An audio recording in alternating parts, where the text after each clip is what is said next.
Do you know what I mean? This whole moving into the age of Aquarius and the whole New Age stuff. Well, of course. I mean, I mean, from my point of view, at least at this point, from what I've picked up on so far, this is the reason also for why they are reverting back to all of these, you know, esoteric, some would say even pagan if they come from a Christian background, what have you. But the reason for it is that I think that there is a spiritual truth in many of the you know, methods, so to speak, that they actually use to control people, meaning that there actually is something real to this.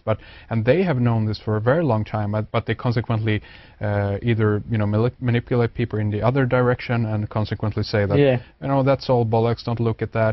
We have your religion right here for you. We call it Christianity, what have you. And I consider many of the religions that we have around today basically is a reformation from the oldest ancient religions, going back to the ancient world of Cana, Egypt, what have you, you know. And it doesn't matter in what package they sell it to us. If you're smart enough, you're going to be able to see through that. If you're clouded by too much of you know, the manipulation, that's unfortunate, but in many cases it's people's own choice, and I have nothing against that either, you know. No, that's of course you can't dictate that at all, can you? No. I mean, essentially, like, the thing that I'm trying to get across what I'm trying to say, I mean, I've moved into an area that Matthew Deleuze touches on. I think you've spoken to Matthew Deleuze before. But essentially, for me, the power structure that remained in power, or that started, you know, something that built the pyramid, that got the people to build the pyramid, was a very powerful force. And in the history of, well, I've got a particular book called The Secret History of the World by Jonathan Black. It's an esoteric secret history of the world, and this particular book states how that since you know, the early days, we're getting more and more ingrained in matter. We're moving, like, everyone thinks of evolution in a material sense, but consciousness has equally gone through an evolution, moving from the spirit drawing itself down into material matter over time. And so, for instance, when you listen to the Egyptian stories of Zeb Tepi, the first time, in the state that the gods ruled the earth, or ruled Egypt, sorry, and then the gods retracted, so they built statues, effigies for people to worship to. And then eventually, after the gods had retracted so much, the pharaohs then ruled the earth for the gods, or ruled Egypt for the gods. And then, essentially, you know, went from statue worship to idol worship into what we're currently at. We're at celebrity star worship, you know, pop idol. Yeah. Do you know what I mean? It's the same thing. Madonna, all this lot. It's all part of the same thing. Well, exactly. Yeah. Oh, sorry. Continue. But my thing is that obviously the Egyptian power structure that was in place then has never died out. Because if you look at the way the power structure has moved, like essentially when Egypt collapsed, you had the Exodus with Moses and stuff into the area of Israel and Palestine. And then the next major power structure was essentially with Rome. And if you go to Rome, you'll notice that there's Egyptian obelisks. If you go to Rome, you'll notice that there's Egyptian obelisks in front of the Vatican, in front of the Pantheon and stuff like that. They carried those things over there from Egypt. And then, obviously, the Roman Catholics went on the Inquisition, slaughtering out any heretical like religions, such as like the Cathars and the Bogomils, moved through Europe, and then essentially found a new power structure to erect in Paris. And obviously Paris has got, you know, it's symbolic for paradis, if it's already in the word. But Paris, you know, they moved the obelisks and stuff, Place de la Concorde on the, you know, the Champs-Élysées alignment. You got that whole symbolic area. And like when I went there the other day, incidentally, I went to the front of the Louvre, and they've got a aerial viewpoint of the layout of the Louvre, and it's an exact replica of Luxor Temple, with the Avenue of Sphinxes running to Karnak Temple in Egypt, because I've been to the same place and I've recognised this. But there's no official statement anywhere that the Louvre is based on Egyptian temples and alignments and stuff, but it is, obviously. Of course. So this power structure, then once it had done in Paris, it decided that, you know, it wanted to find the new like centre of power, and it moved to London. And if you go to London, they've got an obelisk and stuff like that. You've got Big Ben.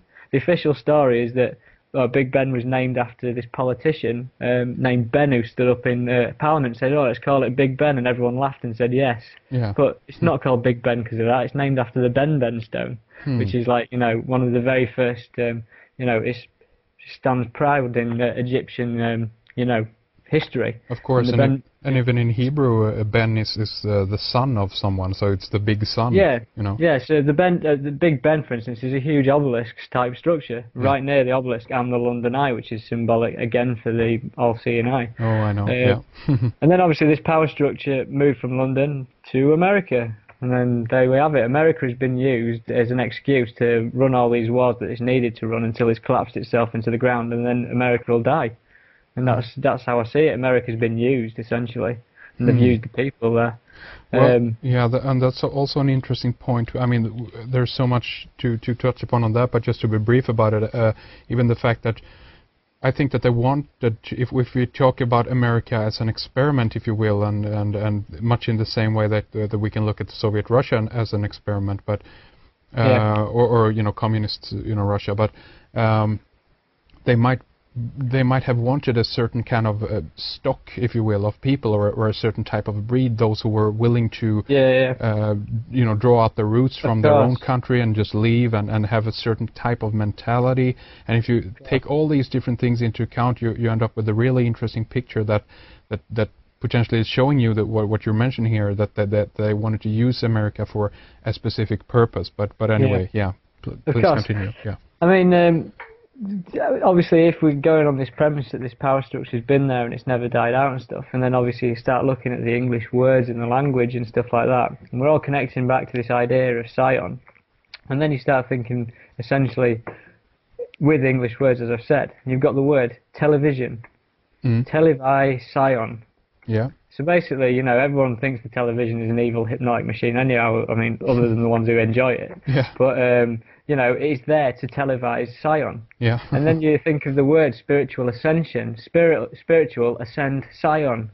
It's the same, it's in the words of what we use. Yeah. Like, do you know what I mean? Yeah. It's endemic and it's there, you can't get away from it. Of course. And vision or scion, that's even the eye in there, you know, because it has to do with visualization or to see see something, you know, so. Yeah. But this is, I mean, this is where, like, I can start to, like, wrap this thing up slightly. Yeah. Is that, if you look at it, it starts becoming apparent that it's more to do with just, like, for instance, it's more to do than just someone hijacking a power structure and keeping it like in control. It's almost like it's, you know, to do with material reality itself. It starts to feel like that it's coming from something that's, you know, if you think of us as souls and spirits trapped in matter, then like this is where I'm starting to like perceive things in the sense of, if you look at all religious figures throughout history,